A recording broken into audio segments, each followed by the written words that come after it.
Hi, welcome to the Christian Indie Writers Podcast, where we inform, encourage, and support Christian indie authors on their journey to publication. My name is Jamie Hirschberger. I write short fiction under the pen name J.R. Nichols. I'm Jennifer Carltong, and I write historical Christian romance. I'm Christina Catane, and I write multiple genres, including Christian dystopian fiction. I'm Rhonda Hagerman, and I write fiction and nonfiction. All right. Before we go any farther, Jennifer, can you pull your microphone closer to your mouth? You're a little quiet. Let's see. That? That's much better. That's better. Sorry. All right. Hi. Welcome, everybody. We start every episode with a segment we call What's Up? We're checking in with each other to find out what's going on in our personal lives because we talk about writing in the accountability corner. So anybody have a good What's Up for us today? Tina, I know you've been doing some fun stuff. What's up with you? Oh, well, we started a church and we got a new camper. But the thing I really was excited about is we went out to dinner the other night and I got a fortune cookie. And my fortune said, "You have a charming way with words. You should write a book." Oh, Good idea. I finally got we're always like, my husband has this technique for figuring out which fortune cookie is supposed to be whose. Like if you know how it curves around, if the two things are pointing at you, that's yours. Oh. So I said, "Oh, I finally got the one that was really mine." So I was kind of excited about that. How mad would you have been if someone else at your table had gotten that one? I know. Like, Well, I would just mine. have said, I would just have pointed out that my husband's technique was wrong for choosing whose was whose. got it. Well, what's up with you, Rhonda? Well, actually, as soon as we're done here today, I'm headed up north to close up our cottage for the second to the last time. We just sold it, and we're hoping. Well, if we can move closer to the shore, it'll be even better. Mm-hmm. Memories. For those that don't know, we've taken a few writing retreats up to her cabin up north, and it's just some great memories there together. Yeah, I know. I can't believe you didn't consult us on the sale of this property. I know. Is she allowed to do that? We need to check the bylaws for the Christian Indie Writers Podcast. Well, you absolutely were the hostess with the mostest when we went up there to. Oh, thank you. Right. So appreciate that. And it was beautiful too. I moved away from Michigan, but Michigan is actually a very beautiful state, especially in the summertime. And where Rhonda's place is north of where I used to live in Flint. And it's funny because I would talk about going up north and people in Detroit area would say, "Don't you live up north?" Right. Yeah. But yeah, it's really beautiful up there. I'll do my what's up next. I tried to think of something to say and I just really am having kind of a hard time. Life is just sort of swimming along happily here. The kids are doing their school and programs. Oh, I know something funny that I can tell you. I don't know if I should tell you though, because it's in the embarrassing the children department and I've been busted for that a couple of times. So, but I'm going to tell you anyway. So my son, Good choice. He's been having a hard time just in general. Like he's 11, he's boy turning into a man. We're struggling with just, the transition and everything like that. But he's been having a hard time with his co-op, which is sort of school classes taught by other moms. So he apparently, in an attempt to be overlooked until it was too late or something, slept in a cupboard in my kitchen to keep me from waking him up in time to go to co-op. How did he fit in a cupboard? It's a big cupboard, but and he's not a big boy. And so it's like one of those double ones that's like, with nothing in it. And so all he keeps in there is this special thing that his grandma bought him for like cooking eggs. It's like an egg cooker, like appliance thing. So he climbed in there with that. Apparently his first technique was going to be to camp out of my closet, but I busted him. I'm like, "What are you doing?" And he's like, "Oh, I had to use the bathroom." But anyway, he was trying to sneak into my closet to sleep there. And when he was busted, he went and slept in the cupboard. And I'm like, "What is this child thinking?" I said, "Just so you know, it is impossible for me to ever forget about you. So I don't know what you thought would happen. Like, if I didn't see you in your bed, I would just think, oh, well, I mean, I guess no Zachary today. I'm not exactly sure what the thought process was, but it was very much a wake-up call. The dude does not want to go. So how did you actually react to him? Just tell him that you wouldn't forget about him? Yeah, I mean, that's pretty much what I told him. Like, I'm not really sure what you thought was going to happen. And also, so my husband and I had a conversation. He must have really not wanted to go to risk wrath of mom on a co-op morning, you know, when tensions are normally high and everything like that. And so, of course, his sister was like, well, it worked and he got his way because he didn't go. But really, it just started conversation in our house. But the funny part is just the thought process of a child. Like, I'm going to forget about him. How could I possibly forget you? Right? Like, it's very sad that a child would think that that's as simple as it would be. It was like, oh, I'm a failure as a mother if he thinks he could just hide in the cupboard and be forgotten. Oh, it was able to talk to you about why he didn't want to go. Like, we know. Like, there's been conversations. Like, I mean, without getting into it because it's the kind of thing that would make people feel bad, even though it's not their fault. So, for example, if he isn't enjoying a class and he didn't pick the class, it's just not a subject that interests him, right? So it's not really worth kind of going into so much with the teachers or whatever, because it's nothing that they could fix. So anyway, we're in discussions about how to handle the rest of his academic year. But anyway, it's just kind of funny that a child would resort to sleeping in a cupboard. What the heck, kid? Are you going to record that? What? I mean, write one of your little stories about that for maybe I should. For your family book that you promised me you were going to start. Well, maybe. What about you, Jen? What's up? I'm just laughing at your non-committal there. Yeah. Well, speaking of homeschooling, today is the last day of public school for my oldest daughter. We have been praying and talking about this for a couple years now, and she's the one that made the decision that she wants to be homeschooled because of just things she wants to pursue, and she feels like it's a better choice, and I do too. And so the other two are staying in public school for the rest of the year, but that one's coming home, and so I'm excited and scared all at the same time. And Jamie and I, we've all had this discussion.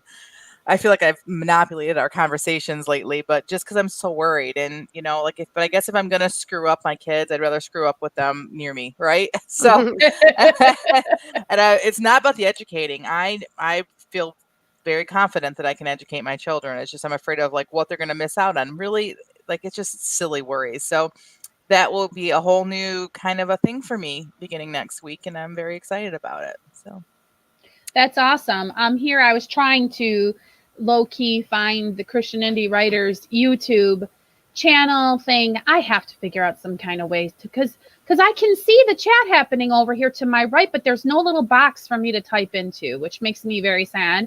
It's good to see Barb. She's wondering how the pizza man's going to find us now that we're not going to be at our retreat. Well, we already killed him, right? That's right. We did kill him. Oh, and my goodness. We put his body with the creepy dolls along the highway. All right, listen, you girls. Okay, the audience does not know that these girls are on fire today. They've already been busting me up in the pre-cast here. So hi to. I've not said anything wrong. I've just responded. She's such an angel. Oh, goodness.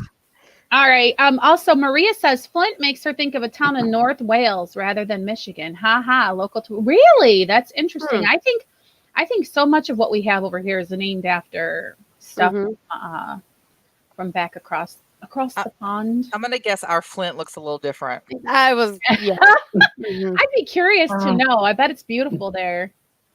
All right. So yeah, commitment on his part, Maria, for sure. He really didn't want to go. Okay, so Jen, did we get your what's up? Yeah, I mean, it's like there's lots of other things going on, but that's kind of like the biggest part of what's happening in my life right now. I'm still working on my aunt's house, and so.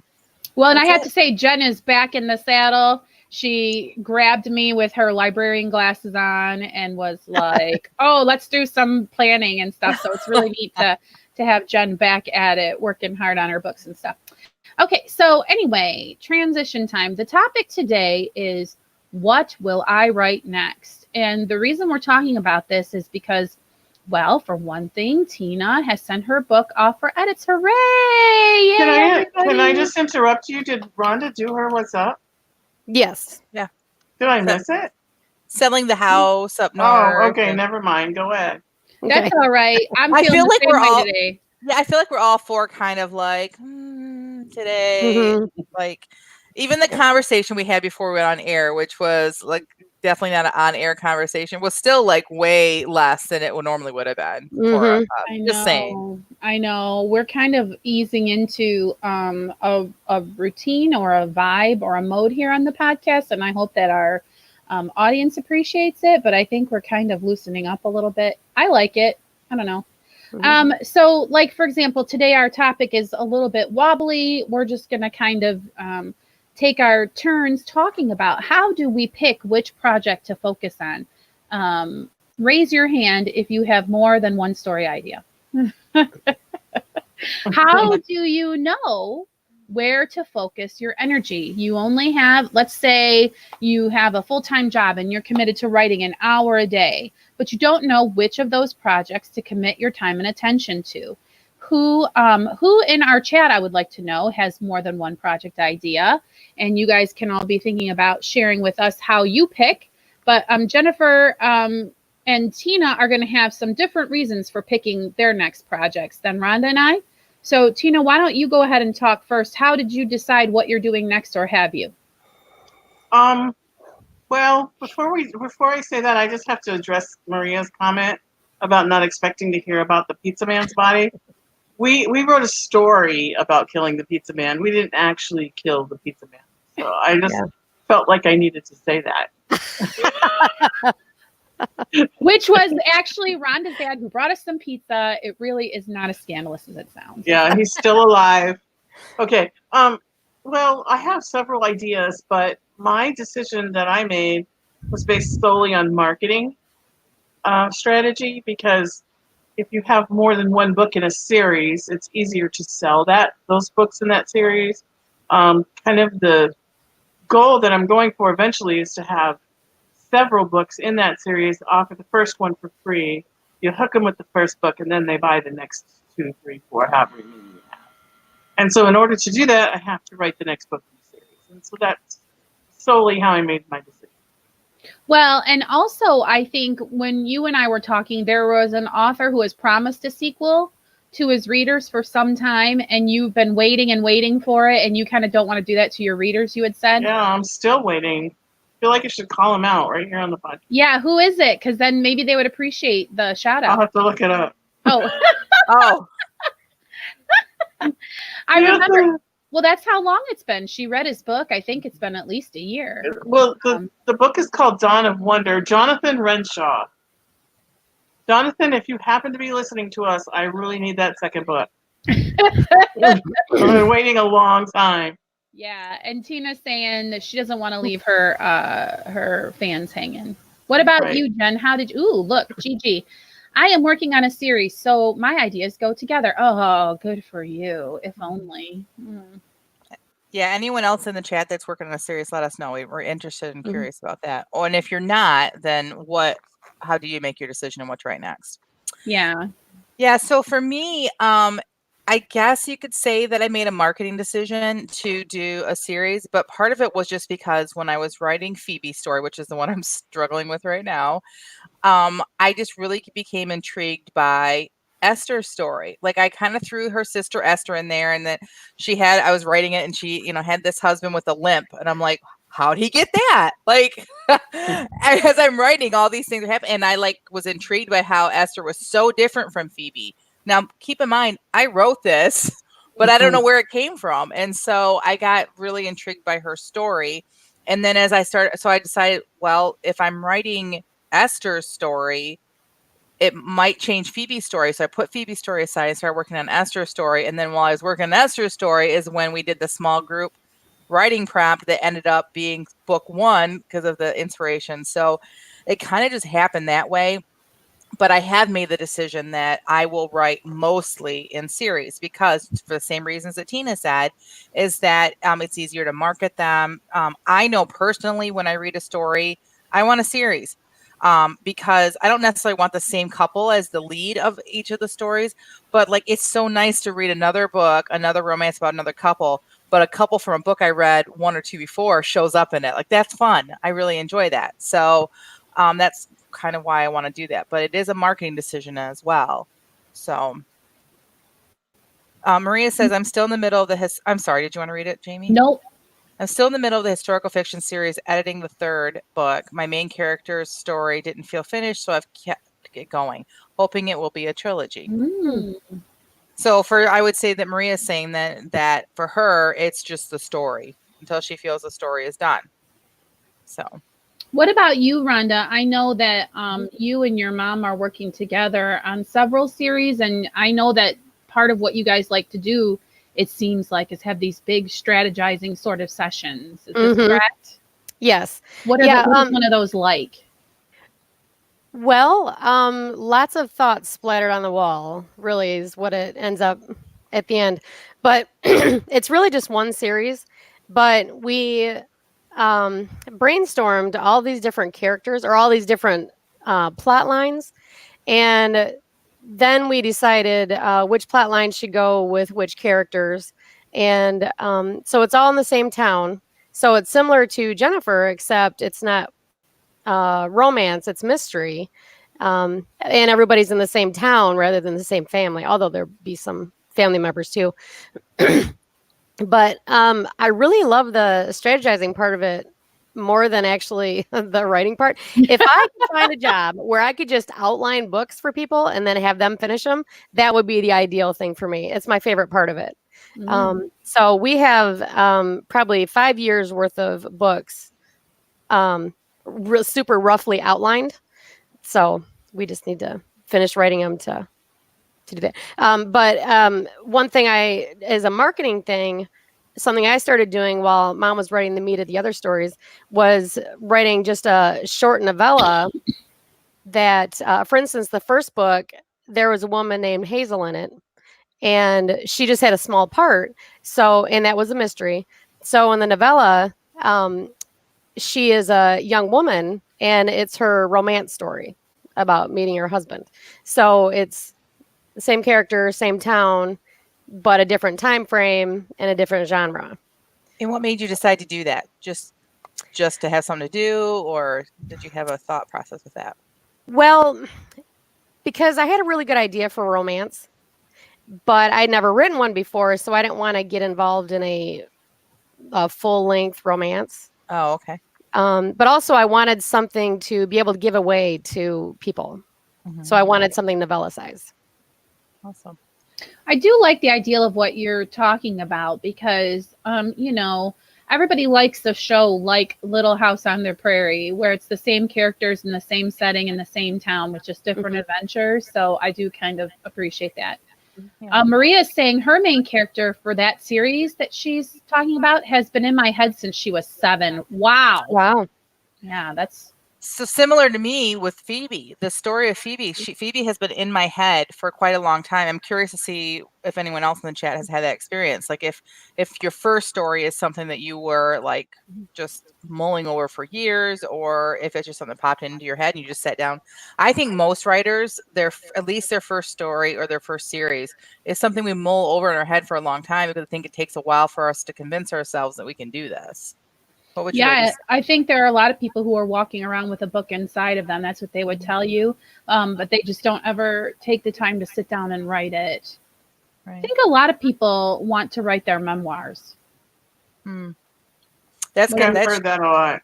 Yeah, I have that like as a note for us to maybe have a podcast about later, because I actually have the opportunity to work with a hero, an American hero, and help him write his memoirs. But we'll have to talk about that some other time. But yeah, I don't want to write my memoir. People would fall asleep. It's super boring. I like to write romances about other people. That's exciting. But yeah, I think you're right. I think there are a lot of people that do have stories to tell. So Gigi says that she's writing a contemporary mystery romance Christian drama novel. Oh, wow. Too much going on for one book. I don't think so. I bet it's fun. I have written the first book completely from one of the characters' point of view. Oh, okay. So maybe in future installations, we can see the other side of the story. That's interesting. Yeah, when I sat down to write, I didn't have one book in my head, but I just always wanted to say that I had written a novel, and that's why I did National Novel Writing Month. How about everybody else? Did you have this idea, Gigi, for example, for your romance Christian drama novel for a while, or did it just come to you when you sat down to write? I know that with Angelica's story, I played with it for like 8 years, only during the month of November. And it kind of grew from there. Yeah. And so you've decided that you're going to write Lost for marketing purposes, part 2. So Jennifer, are you flexible with, like, Rhonda sounds like there's some flexibility because she could write this part or she could write this part. Yours sounds pretty much like this is the order things have to go, Jennifer. But do you find yourself kind of reevaluating sometimes? Do you ever waver? No, yeah, totally. Like, and if you were, I should have brought my planner over here, my way too thick planner. I should have brought that just for giggles after last week. But anyway, yeah, because there, again, like you said at the beginning of the episode, there are so many stories I want to write. I have so many story ideas, and they're written down all together. And there's some contemporary stories that I want to write. So I had to sit down and really think about it. Like, I don't want to write historical for like 7 years and then all of a sudden throw a contemporary out there and people will be like, what? So I'm going to take some breaks from historical and intersperse. Like, so for next year, all right, so I'm finishing up Phoebe, and that is going to get published this year. Do or die. If it gets bad marks, whatever, that book is getting done because it is stalling out the rest of my writing. And then the book 4, which finishes up the series, I would like to come out in November. So instead of doing Phoebe, wait a few months, and then do Sarah, which is the last book, I'm going to put out Phoebe earlier and do a different book that's probably a standalone right in between them, just because it's a fun one. It's one I wrote a while back. It just needs some polishing, maybe get a little bit longer. But if you've watched or listened to our podcast for a while, you've probably heard us mention The Duke's Proposal. It's just this one fun one that I wrote, and I really love the characters. They're very snarky with each other. It's a very fast read. So yeah, I'm going to put that one out there, and then I'm going to start writing a contemporary. So I want to, and I've already got my Widows of the West series started. So I want to do like a historical contemporary when I release. And I think that will help me to build a wider audience, but also I think it'll just help me as a writer, not to feel like I'm just stuck in, like a rut. So I think that's important too, when you're trying to decide what to write next. Yes, I do think writing a series is important. And yes, I do think it's good for marketing, but I also think that we're creatives, right? So I think we also have to kind of be true to what's inside of us. If we have something like that just won't leave you alone, even if it's not the next in your series, then maybe that's what you're supposed to write. Not only because it's like in your heart and in your like mind, but maybe it's God knocking on your door saying, nope, this is the one that has to be next. So I think that there has to be some flexibility. That's funny because Maria is saying in the chat that last November she felt like she was falling out of her love with her Nano story. So a more recent story from her notebook came about during that time. Because like you said, I think after a while you just kind of get burnt out on your existing project and your brain starts playing with these other threads of ideas that you have. And then Gigi Wagner answered our question. She said that her story idea came to her when she was on jury duty about 10 years ago. Wow. Yeah. I've never gotten to do jury duty. I've been like on the list like a ton of times, but they never take me. Is there something wrong with me? We would probably have to. We don't have time for that in this podcast. Okay. All right. Well, we've got maybe 5 more minutes to spend on this topic. I love what Jennifer was saying about you're a creative person and you have to write whatever is the thing that won't leave you alone. What happens if you don't love the next book in your series? So, I mean, I Tina, aren't you tired of writing about the tundra? I mean, it's been 2 years plus the 10. Like, are you not over it, Tina, and ready to write about, I don't know, the Civil War or something a little bit different? Like, how do you fight that? Are you going to try to do both or what? Well, the thing that I'm doing in the next book is going into an entirely different season. So the tundra in the summer and the tundra in the dead of winter are two completely different worlds. So even though I'm still writing Angelica and it's still in the tundra, it's going to be a completely different kind of world. Well, that helps. So you can change things up in the world that you're in by talking about a different season. Or yeah, well, specifically like the Alaskan tundra, summer and winter are like night and day, literally. Literally. Like the sun doesn't go down in the summer and doesn't come up in the winter. So, yeah. For those of you who write series, you included, Tina, do you find, or maybe I'm just weird, well, we know that, but do you find that when you walk away from a book or a series, you know, like to give yourself space, or maybe you go to write something different, do you find yourself missing your characters as if they're real people? Like, yes. I know I created them, but I start to miss them. Like, I wonder what they're doing. And like, you want to get back on the laptop to see what they're doing, you know? Okay, you want to know how screwed up I am? The other day I was daydreaming thinking, what is Z doing right now? I haven't talked to her wait, I've never talked to her before. What am I talking about? That's great. That's awesome. I think that's wonderful when your characters are that real to you. Yeah. And it's also a little crazy, but that's okay. My second book right now is I know Angelica's character arc, because, you know, basically the first book is her salvation story. But salvation, we all know in the Christian journey, is only the very first step. And so everybody goes on a journey in their Christian walk. And so that's what I have in my head. That's what's intriguing me. Like, where is she going to go from here? And I thought, you know, we all have a desert experiences. And so the tundra equivalent of the desert is like the dead of winter. Mm-hmm. And so, like, it's like the landscape is going to be tied in with her, where she is spiritually during the story. And I just have to come up with a plot that goes with all that. Oh, no. Like, that's where I'm at. Yeah. I mean, I need a plot. That's all. So. No big deal. My series characters are stuck in my head and never leave. Wow, Robin. Wow. They don't even hide in the cupboard once in a while to give you a break? She wasn't here at the beginning of the podcast to truly enjoy that. Gigi says, I talk Gigi about them. She talks, yeah. Like, so what she's saying is she has invisible friends. Yes. I do have friends that I talk to about even other books, not just my own, but other books, as if the characters are real. And it's so heartwarming when other people come up to me and talk about my characters as if they're real people. Like, I'm at this part in the book and I'm so mad at John. I cannot believe he just did that. Like, why are you mad? It's not, it's just real. But like, it is, it's so heartwarming for that to happen, because it's happened to me before too. So yeah.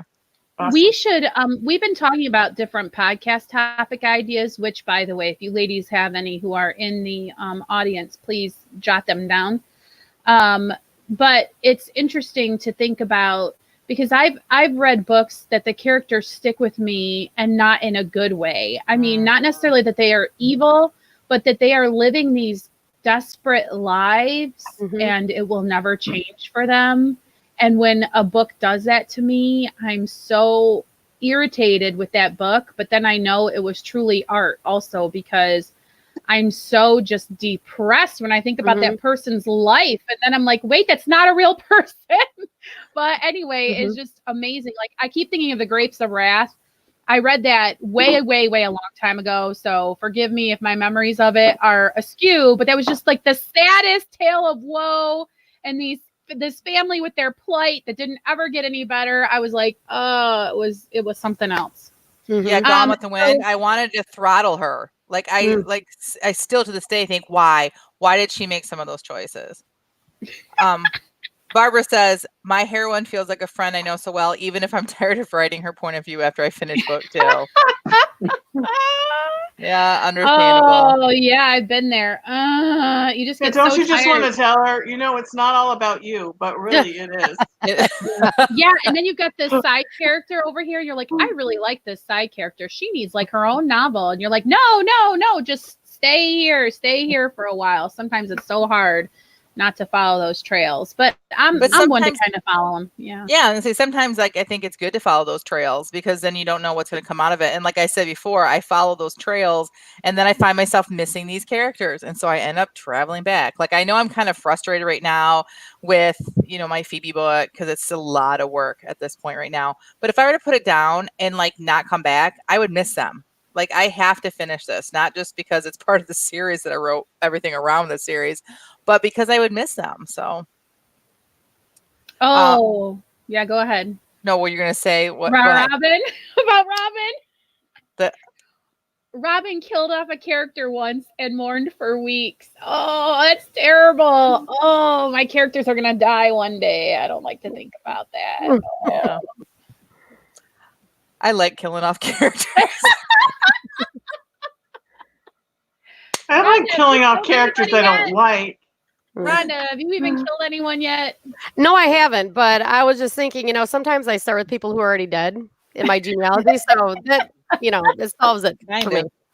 I think what Tina said, let's marinate there for a little bit. Repeat what you just said, Tina. What did I say? You said, I like killing off characters I don't like. Right. Ooh. Here's the problem. I think that really good writing has to be painful a little bit too. Like if you've read and I don't want to give away too much about my series, but like I kill off some really good people. Right. Like I do because that's life. And if I pick up a book and everything is just hunky dory and nothing goes wrong, it doesn't feel real to me. And I think that like there has to be a genuineness to myself personally, like what I read and what I write as well. So I totally agree, but I won't like it. You won't like it, but I think we all need to do it more often too. Barbara says, "Me too, Robin. My fave side characters too." Oh, yeah. It's always side characters for me. I have not killed off a main character yet. I'll just put that like that. So, well, that would be the end of the story, wouldn't it? If it was the main character. Yes. Well, we are sorry for your loss, ladies, but Maria is killing with reckless abandon and heartlessly. She has killed off quite a few characters. Kind of need to kill off some of them in my historical fiction to be realistic because of the battle. Right. Someone has to die in battle. You know what I mean? Like there's no battle. This is not the A-Team. It has been sad killing off a couple. Yeah, I mean, you do get sad. How can you not? You kind of get attached to them and their own little storylines and everything. So, all right. Well, good job, everybody, creating characters that you are sad to see go away. We should do a whole episode just on killing off characters and talk about how do you choose and how it helps in like books we've read where we're mad. Like that would just be a fun conversation. Oh, it really won't help our writing careers, but I like it. And then our writing sprint can be like kill off a character in the most imaginative way possible. 15 minutes, go. No, just kidding. We'll have to wait till my series is done though, so that I can like really talk about like all the people I killed off and what people's opinions are. Robin says she's actually written the death of her main character and knows where the series will eventually end. Wow. I guess it gives you a lot of time to adjust to the idea. I don't remember her genre. Do you ladies remember? It's obviously not romance. I think it's fantasy. I think so too. Yeah. LOL, it's reckless abandon. I have to really make myself do it, but it's the best for the story. Agreed. I think killing off characters can really, And there's that phrase, kill your darlings, right? And we've also talked specifically with Rhonda, but I think all of us could probably work on this too, but also just causing pain for your main character. Like you have to make them suffer. If they don't suffer at all, no, you got to make them suffer. Something. I mean, Robin writes thrillers. Look, it just depends on if you want people to have good things to say about your story or not. You can be just as nice as pie to all your characters and have them just lead boring lives of nothing happening. But then the question, why does no one want to read my story? Well, here's your answer. Because nothing happens. Nothing happens in a story where everything is good all the time, and that is a snooze fest. Sad to say. Okay, so anything else about this topic, or can we move on to our sharing? Ooh, Robin wrote, think Jack Reacher meets Ocean's 11 with a female main. Oh, that's a really good elevator pitch. That's great. That is a great elevator pitch. I don't even read thrillers, and I want to read that now. Is Robin Sardi your author name? Because I need to go look for your book. Yeah, you need to put if that's who you write as, Robin. All right. So while we're waiting for that answer from Robin, we can go around the virtual table here and read our submissions for the prompt today, which was Jennifer. The prompt. I always pick you first. You know I do. So. Right. The prompt was Jennifer. No. Yes. It's use a line from a poem or a song to inspire your writing. And at first I was like, what? And then I got struck with an idea, and I'm super excited to share it now. Should I go first? Is that why you follow me? Okay. All right. I got to center myself. Make sure I'm not being too emotional as I read this. Wait, do you have to tell us the song first? Or because we're not all using the same song. Well, I'll tell you when we're done. Tell it at the end so we can try to guess. Okay. All right. Yeah, we'll do that. We've known each other for so long, it just seems weird, Ashley said, inching a little farther away from him. I mean, it's kind of like breaking the rules of dating or something, isn't it? He scooched a little closer. We both know that there are no rules in love. There are if we're talking full commitment here. Of course I'm talking about commitment. What else would I be talking about? Well, she hesitated. You know I'm not the kind of girl that would consider any type of benefits situation. He leaned back, his face showing how hurt her statement had made him. I would never disrespect you like that. A full commitment is what I'm talking about. I'm not like other guys, and you know it. She knew he wasn't. She knew she wouldn't get this kind of offer from any other guy. Tell me what you're thinking, he said, his eyebrows knitted above his brown eyes. She sighed. I don't want to talk about my thoughts. I just want to tell you what I'm feeling. He reached out and tucked her long blonde hair behind her ear. I'm listening. I'm scared. Of what exactly? Of what will happen when this turns sour? What will happen to our friendship? What will happen to what we have right now? Rick smiled, his crooked smile sending goosebumps traveling up and down her arms. I gotta make you understand. I'm never gonna give you up. I knew it. I'm never gonna let you down. I knew it. The minute you said I'm not done. This is not done. Wait, can we mute her? But what about when someone prettier comes along? He cupped her chin in his hand. I'm never going to run around and desert you. Deep down inside, she knew that was true. She knew this man would never make her cry or say goodbye. She lifted her eyes once more. Why are you laughing? She asked. Because we know the game and we're going to play it. What game? The game of Rickroll, and we've just played it. Yay! It was so hard to read that without laughing at the beginning because I was dying every time I came to a line straight from the song. I kept peeking over to see if you guys were reacting. Oh my gosh. You got me totally until you said the word Rick. Yep. I had no clue. Mm-hmm. Her name is Ashley. Oh. Is that? I thought you were like stuttering or something. I'm like, well, you know, she is from Boston or wherever. She has some weird accent. So I thought it was maybe Ashley or something. Yeah. Oh. Rick rolled Maria. Yeah. Oh, great. That song is totally going through my mind now. Oh, that's terrible to us, Jennifer. Okay. Oh. You chose her to go first. That's I know, it's my fault. It's my fault. All right, Tina. Well, for piping up with that comment, you get to be next. Okay, mine's not funny like that. Good job, by the way, Jennifer. Thank you. I know you guys probably all have really serious, kind of nice, you know, I'm like, I just can't do that. I know. If you would like to meet me in a private chat after for the serious critique of that piece, that we could polish it and get it ready for publication, I would be happy to help you. But only positive feedback. Does it include a paper shredder? Oh, positive feedback in the sprint. And if you girls start writing just terrible stuff, so we have to praise it, I'm going to be really mad at you. Why have we not thought about that yet? I know. That's a great idea. I know. The cow sad on some hay. I don't know. Whatever. Okay. So what do you have for us, Tina? Okay. Here we go. The world lay still and silent. The only sound was the crunching of Leah's footsteps as they broke through the top of the crusted snow. Her parka lay heavy on her shoulders, pushing her toward the earth, but the warmth it provided made up for the drag on her precious energy reserves. Without it, she would be dead in a matter of minutes. The chilly air reached into her lungs with icy talons and stole her breath, where it froze in the fog. The thermometer on the barn had read -50, and Leah knew that it was crazy to be out here. But old lady Regina had been sick for the past week, and Leah knew she would be too weak to get more firewood when she ran out. So she trudged over the frozen river toward the next homestead. It was only a mile, a pleasant walk in summer, an eternal journey in the deep freeze of winter. The frozen mountains stood guard over the valley, holding back Arctic winds that would make it even colder. A loud boom echoed through the air, a trick of sub-zero temperatures that made things far away seem so close by, and much louder than normal. Probably just a branch giving in to the cold and falling from its tree onto the frozen snow beneath. By the time Leah saw the wispy thread of smoke rising from Regina's chimney, the cold had wormed its way through the pores of her mucklucks, and her toes stung. She pushed onward with a burst of energy, inspired with the promise of her destination. A wolf howled, its song penetrating Leah's soul with its mournful sound. Eternal night inspiring them to sing the song of their ancestors.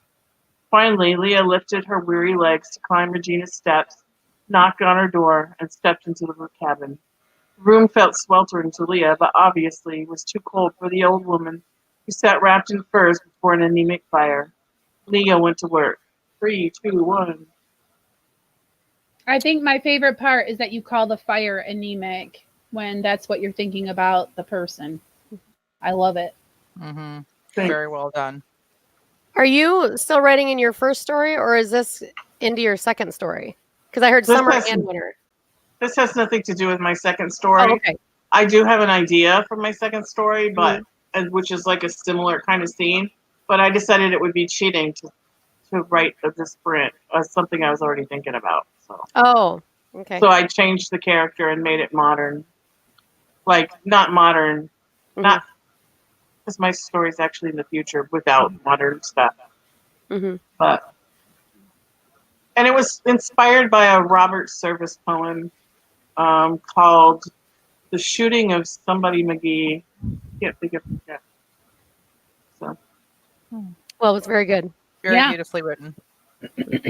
I also like the mournful wolves. There's a lot of descriptive language that just brought you into the story and made you feel like you felt cold even as you were reading it. You know what I mean? Like, it just was very well done. Yeah, it's amazing you can do that in 15 minutes. I don't mean to backtrack in the conversation, but there's a lot of chat going on in our chat about being rickrolled. Yes. And Robin has never heard the song. What? She's never heard the song? Oh, plug into my brain. It's going right now. Right. Oh. I'm just really. Is she really young compared to us, maybe? Because it was out at a certain time. So it could be about 10 years past her time or something. It's an 80s song. Let's just. Yeah, but it came back. It came back with the whole Rickrolling thing, you know? Yeah, so like now it's a joke. Like, you get people to accidentally hear the song. And then you say, "Oh, you just got rickrolled." So. All right. Well, I will read mine next, just because then it's not too much of Jamie talkie. Yep. Never. It never is. Ha. All right. Oh, wait. We don't know what songs. Well, we know Jennifer's song. Oh, your song was the poem. Your song was the poem. Gotcha. Do you want to tell us your song, or do we have to? Robert Service is the guy that was like in the Yukon way back in the day, and he wrote poems about it. The Yukon.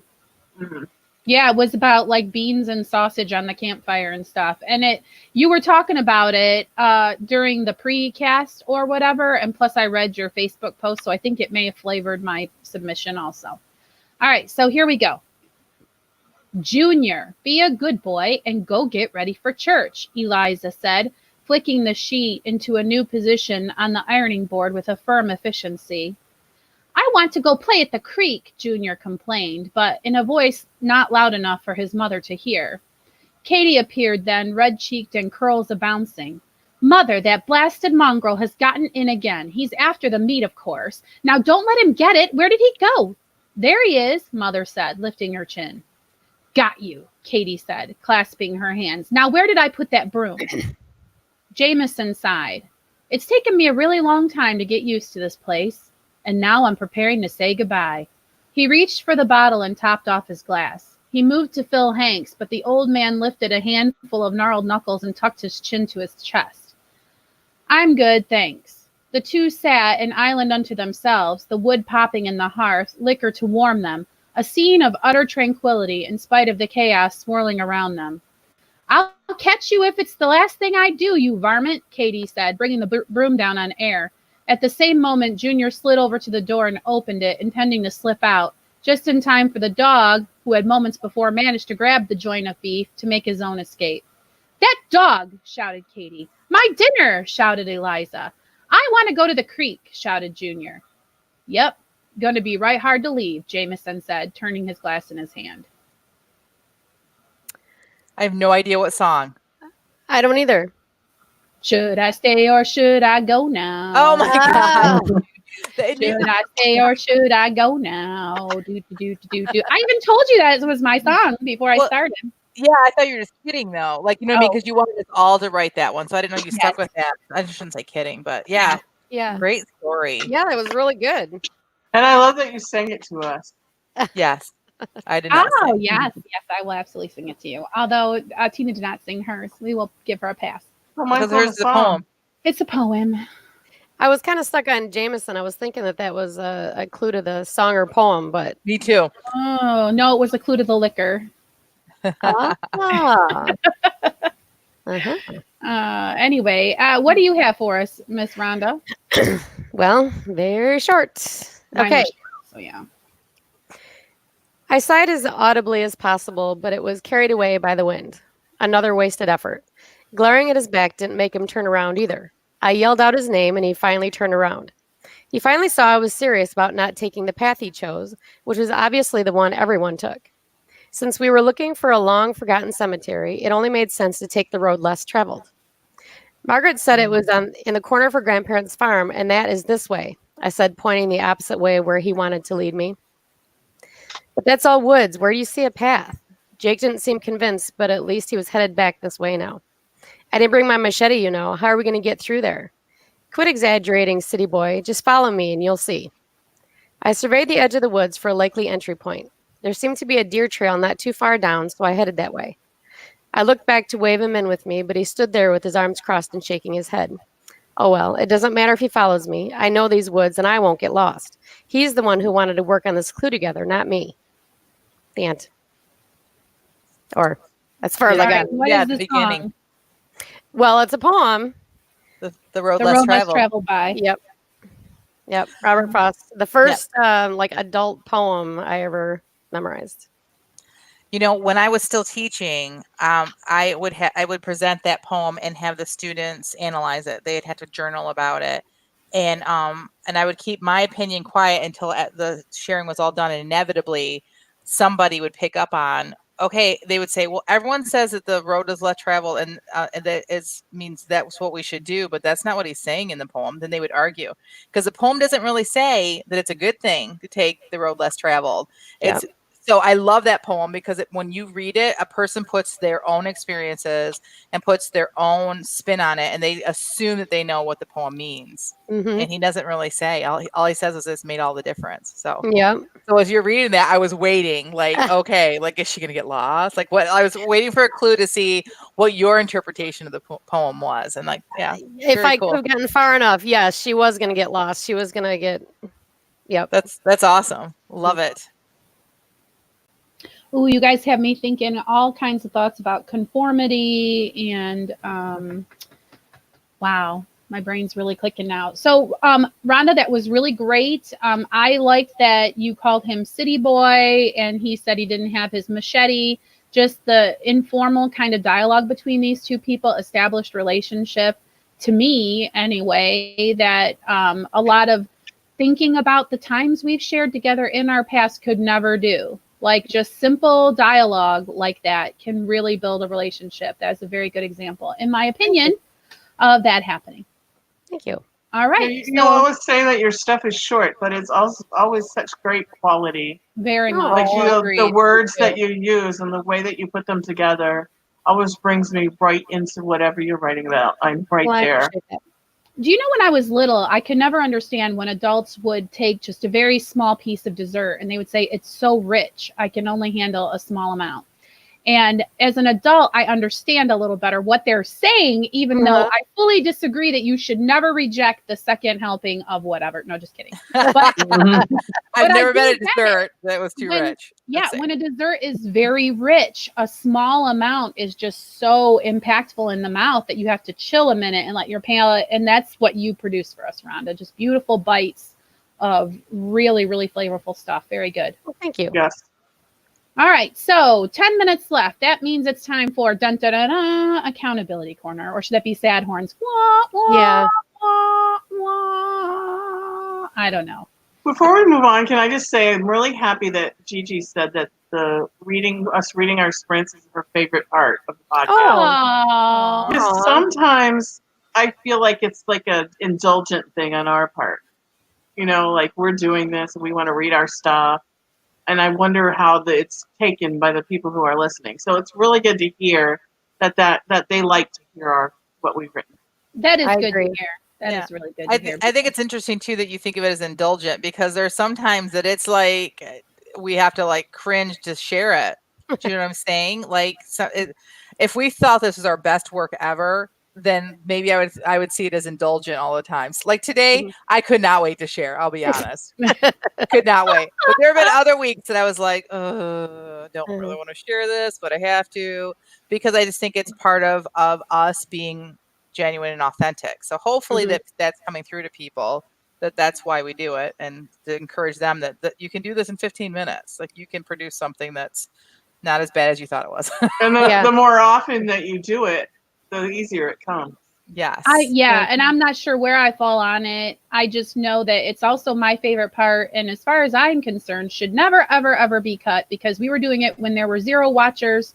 So I think we'll probably still do it even if there are more than 0 watchers. Right. Yeah. Well, I think it's really valuable to see that 4 people take the exact same prompt and come up with something completely different. Yeah. Even if it's more specific than your favorite song. Yes. I know, like last week we got 2 different Red Riding Hood tales. And who would think that you could go so different with the topic of Red Riding Hood, even though that wasn't the topic, but it was an accident. Yeah. Maybe we should try to do something extremely specific, intentionally try to be specific enough to kind of force our hands. Like we could even do genre, keyword, whatever we think. But anyway, that's something to think about off the air. If you guys have any opinions or feedback about that, though, we would love to hear it. Also, what's your favorite part of the podcast? That's fun to hear. And if you were doing the sprints with us, please take a screenshot and tweet them to us. We'd love to share them on Twitter. Yes. Or maybe even Instagram. Yeah, a link or whatever. And that's what's difficult, too. We aren't polishing these. So, it's the honor system. You guys might be able to take that edit pen and do a little bit of funny footwork. But we don't edit. So that's also why it doesn't feel so good sometimes to share. I don't know. I just really like attention. I guess people just tell me how wonderful I am. Because you can't say otherwise. It's got to be positive, right? Well, that's true. Right. Yes, that's true. Even if it really stunk, you can't say it. That's true. That's true. Good point, Tina. Well, I really think I'm going to write something really stinky next week and see how that goes over.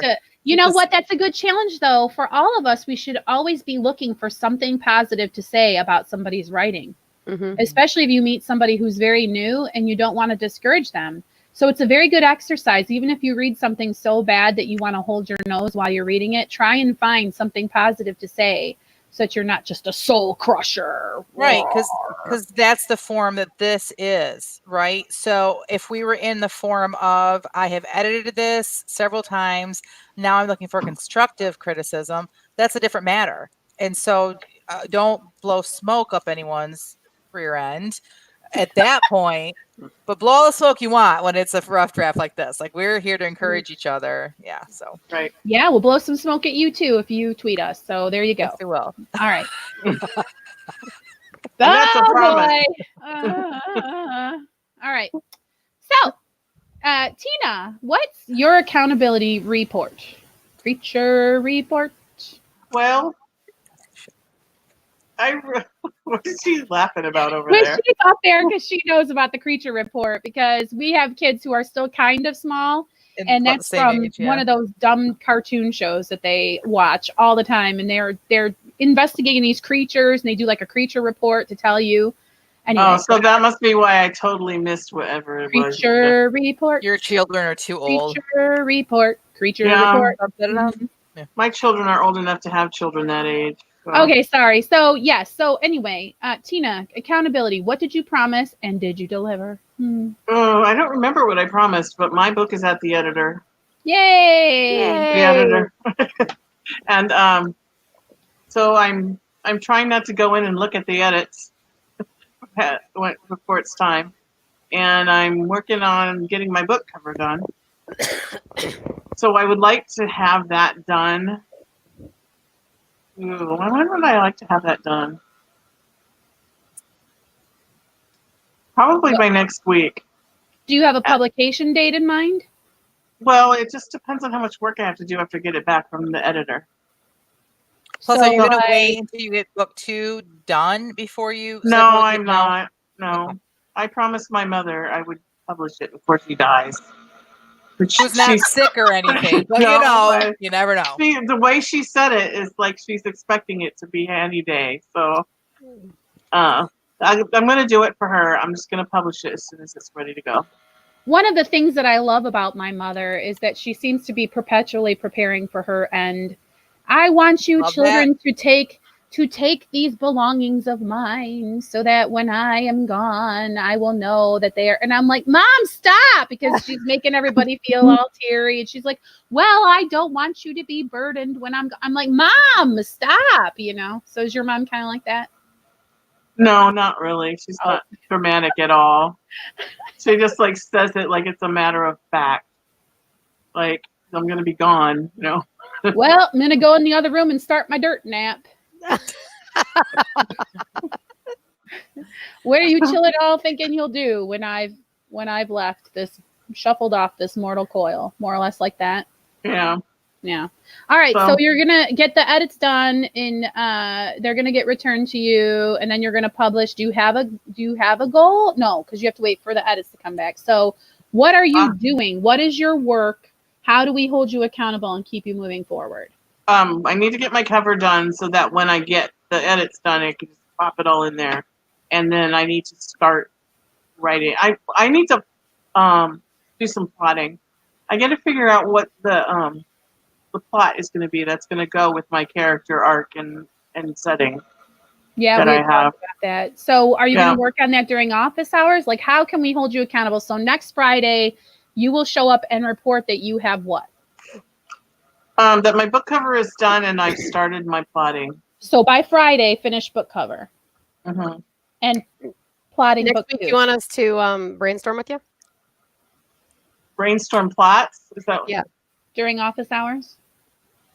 I suppose you could do that, but I reserve the right to completely ignore any ideas you have. Why, have you been heard about that before, Tina?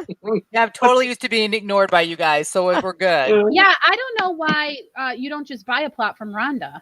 I mean, yes, she'll outline for you and sell it to you. So, I mean, it sounds like you two need to talk.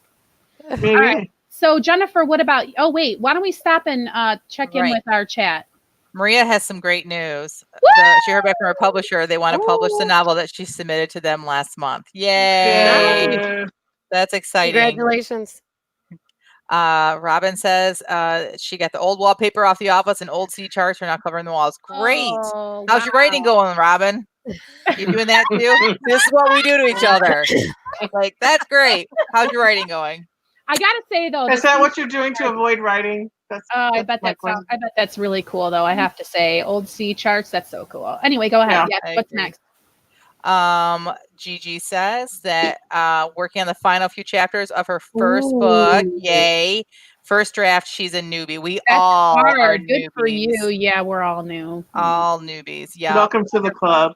Yep. So that's great news. So I know there are other people watching that aren't chatting. We'd love to hear what your accountability is. You could even, if you don't feel like throwing it in here, you could tweet it to us. You could even send us a private message if you wanted on Twitter.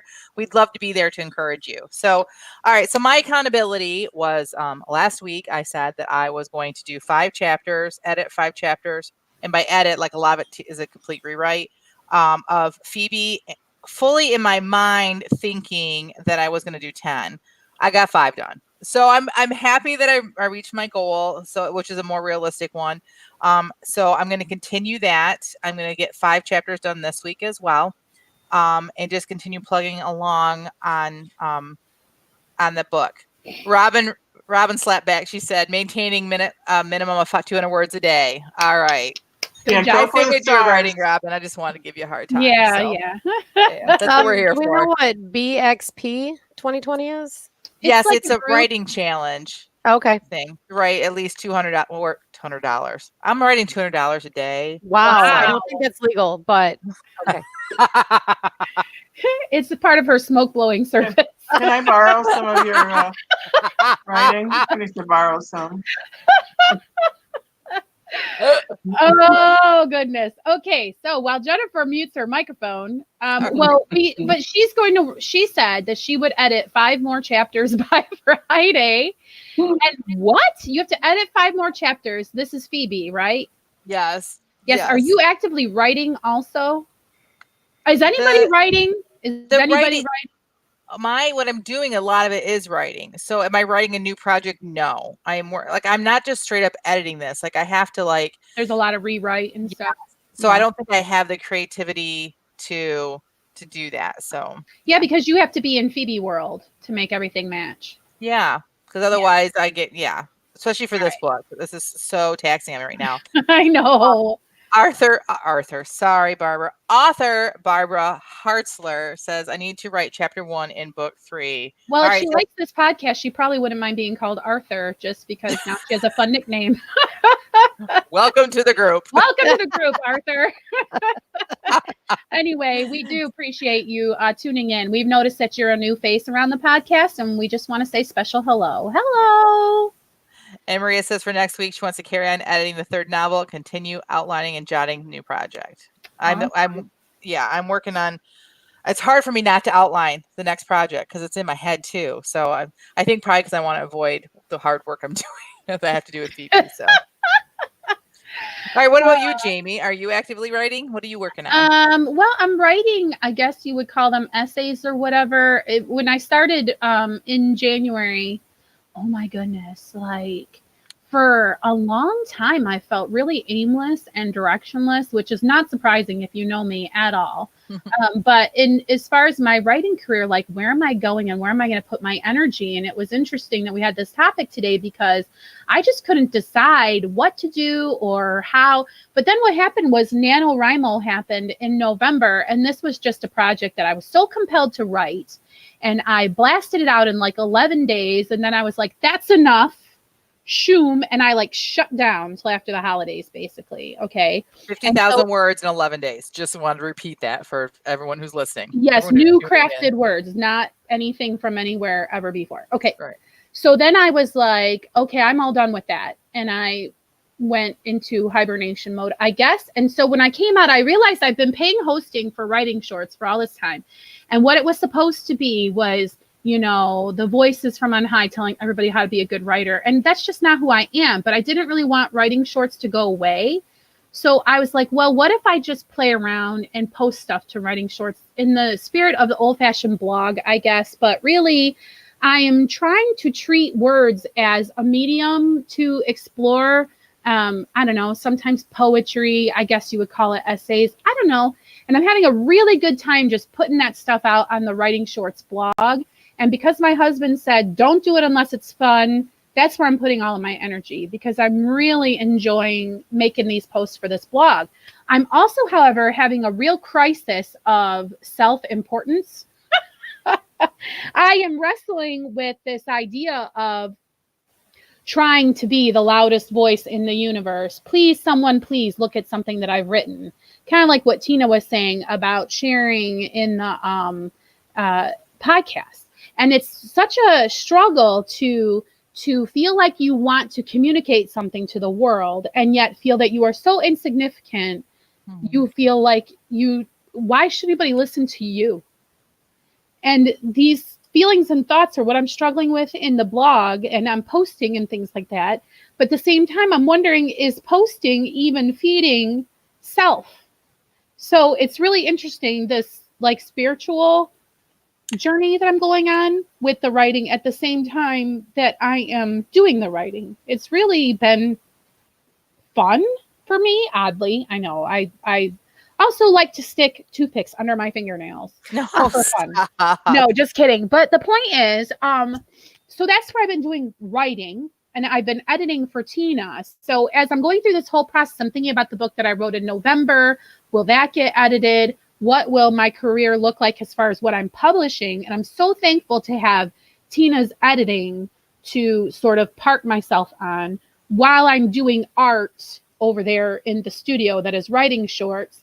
And we're just going to see where the book publishing goes, because I can't really think beyond that because I'm so weird. So for accountability, all I can say is I've got 10 posts ready to go up on the blog. I would like that number to be at 15 by Friday. That should be easy enough to do because I have a bunch of rough drafts in there that I just need to polish up and pick a date to publish them. So that's my accountability. 5 more posts ready to go on writing shorts. And I would like to be 2 more chapters into Tina's edits by Friday. So chapter 12. Okay. Robin says, okay, but what is the website? It's I can't read it if I can't find it. Right. It's writingshorts.net. We'll have to be tweeting that out too for people that, I'll add this into the show notes as well. But yeah, writingshorts.net is where Jamie is throwing out her ideas and her artistic writing out there. It's good stuff. It's really good stuff. But keep in mind too, like it's in its infancy, Jamie. So yep, it's all, and I'm not, I have no expectations. I have 52 posts is my commitment to it. 52 posts. And it's fun because I'm thinking about playing around with probabilities and when I post and things like that. So I'm having a really, really good time over there. So that's really all that I can say.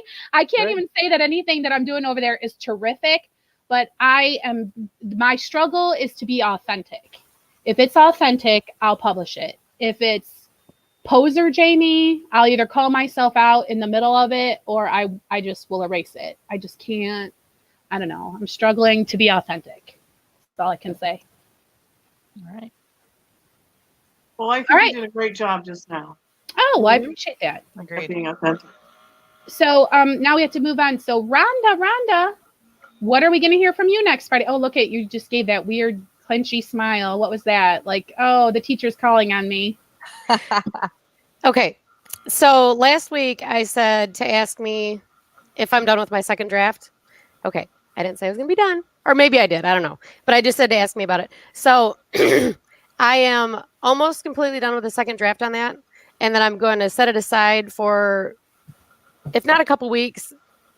I was originally thinking maybe the month of February because I have a lot of genealogy projects to catch up on.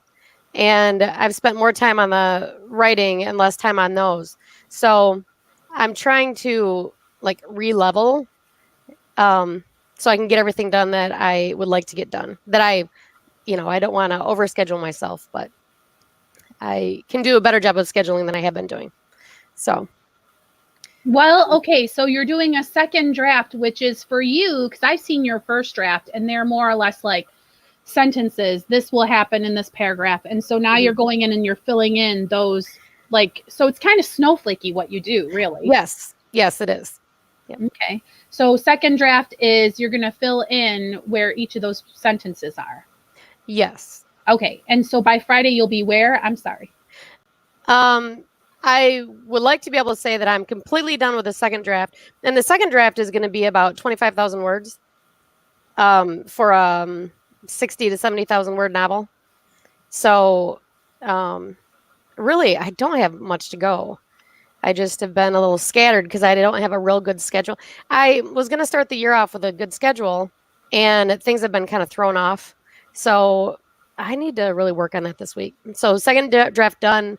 for sure by Friday. Yes, and you need to put in your bujo to finish your nonfiction because that was so close. Yeah, well, that's one of those projects that I've set aside to do the extra writing. Oh, yeah.